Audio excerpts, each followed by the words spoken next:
मराठा आरक्षणाचा लढा जो आहे तो आता कुठे येऊन पोहोचला आहे आणि आता तुमची पुढची भूमिका नेमकी कशी असणार आहे? आता 1 महिना झालाय, 4 मागण्या मान्य करतो म्हणलेल्या, अंमलबजावणी करतो म्हणलेल्या. तशातल्या 4 मधल्या 2 तर शासन निर्णय सुद्धा केला त्याने. शिंदे साहेबांच्या समितीला मुदतवाढ दिली आणि 3ही गॅझेटियर, हैदराबादच्या गॅझेटियरसह तेही त्याची अंमलबजावणी करतो असं सांगितलेलं आहे. परंतु शिंदे साहेबांची समिती राज्यात काम करत नाहीये. नोंदी सापडलेल्या असून प्रमाणपत्र दिले जात नाहीत, व्हॅलिडिटी सुद्धा जाणून बुजून दिल्या जात नाहीत. मूळ लिपी अभ्यासक नाहीयेत, फारसी उर्दूचे अभ्यासक नाहीयेत.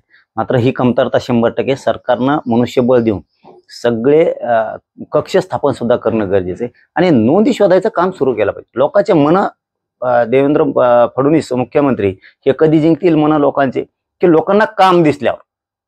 मुदतवाढ दिली फक्त नादी लावायपुरतं असं नको. शिंदे समितीनं काम केलं पाहिजे. नोंदी शोधल्या हे आपल्या मीडियाच्या बांधवाच्या माध्यमातून बाहेर आल्या पाहून पाहिजे. जसे की पाठीमागं शिंदे साहेबांच्या काळात 57 लाख नोंदी मिळालेल्या हे वेळोवेळी दाखवलं जात होतं की इतक्या लाख मिळाल्या, तितक्या लाख मिळाल्या. मग आता मुदतवाढ फडणवीस साहेबांना दिली, आता नवा अंक सुरू झाला. मग मुदतवाढ जर फडणवीस साहेबांनी दिली तर समितीनं किती नोंदी शोधल्या मुदतवाढ दिल्याच्या नंतर? म्हणजे जास्तीच्या किती शोधल्यात, कोणत्या जिल्ह्यात शोधल्यात, प्रमाणपत्र किती वाटप झाले, व्हॅलिडिटी देतात का, त्याला मनुष्यबळ आहे काय, हे फडणवीस साहेबांनी बघायला पाहिजे ना. नुसतं मुदतवाढ दिली आणि विषय सोडून दिला, याने लोकांचे मन जिंकता येत नाही, तर रोष वाढतो. राहिला दुसरा विषय, शासन निर्णय तुम्ही गॅझेटियरचा केलाय. ते गॅझेटियर तुम्ही हैदराबादचं गॅझेटियर, सातारा संस्थांचं, बॉम्बे गव्हर्नमेंटचं हे गॅझेटियरची अंमलबजावणी या अधिवेशनात करणार आहेत का?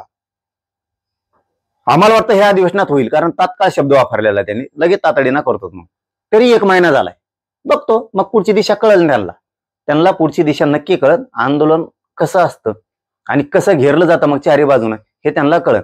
कारण मुख्यमंत्री असतील किंवा सगळे आमदार मंत्री असतील यांना प्रश्न विचारणार आहेत लोक. आता तुम्हाला मोठं केलं आम्ही मतदान देऊन, कारण मराठ्यांच्या मताशिवाय राज्यात सत्ता येऊ शकत नाही आणि फडणवीस साहेब मराठ्याशी गद्दारी बेमानी करणार नाही, मराठ्यांशिवाय येऊ शकत नाही.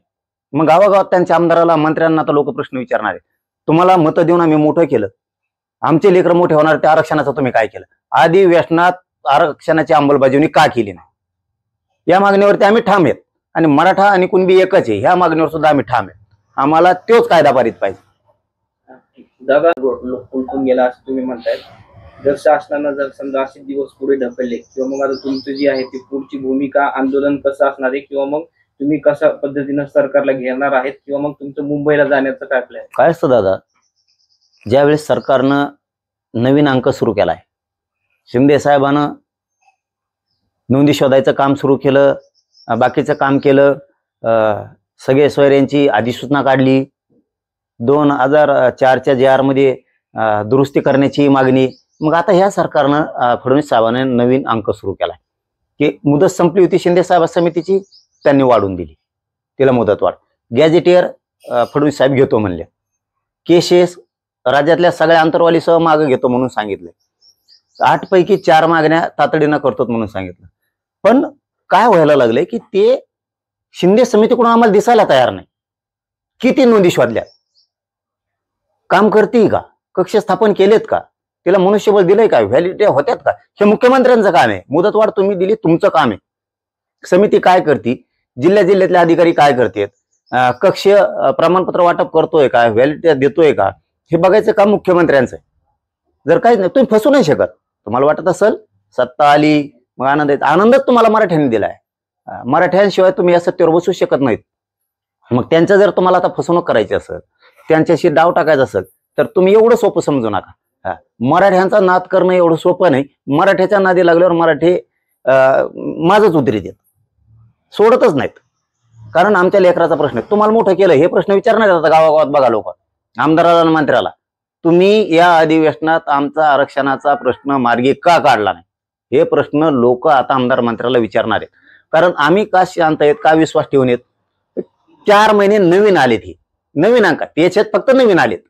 नवीन अंक सुरू झाला ना, जाऊ दे 2-4 महिने वेळ दिलाय, कारण आता 4 महिने होत आलेत सत्ता येऊन. आम्ही त्यात उपोषण सोडून 1 महिना झालाय, उपोषण सोडून सुद्धा बघतो आम्ही काय करते ती. त्यांनी असं समजायचं नाही तुम्ही देणार आहेत, फडणवीस साहेब मराठ्यांना आरक्षण देणार आहेत म्हणून आम्ही शांत आहेत. तुम्ही असं समजायचं नाही मग की आम्ही शांत आहेत म्हणजे तुम्ही आमची फसवणूक करणार तर आम्ही तुम्हाला वठणीला आणणार. दादा, संतोष देशमुख यांच्या हत्या प्रकरणी जी सुनावणी सुरू होती ना, ती आता जी आहे ती पुढे ढकलण्यात आलेली आहे. 26 तारखेला जी आहे ती सुनावणी जी आहे ती होणार आहे. आता ते न्यायालयीन प्रकरण आहे, आता न्यायप्रविष्ट आहे, त्यामुळं ते काय असू काय पुढच्या याला होईल, पण फाशी होणार. आरोपींना फाशी 100% होणार, त्यात काही शंका नाही.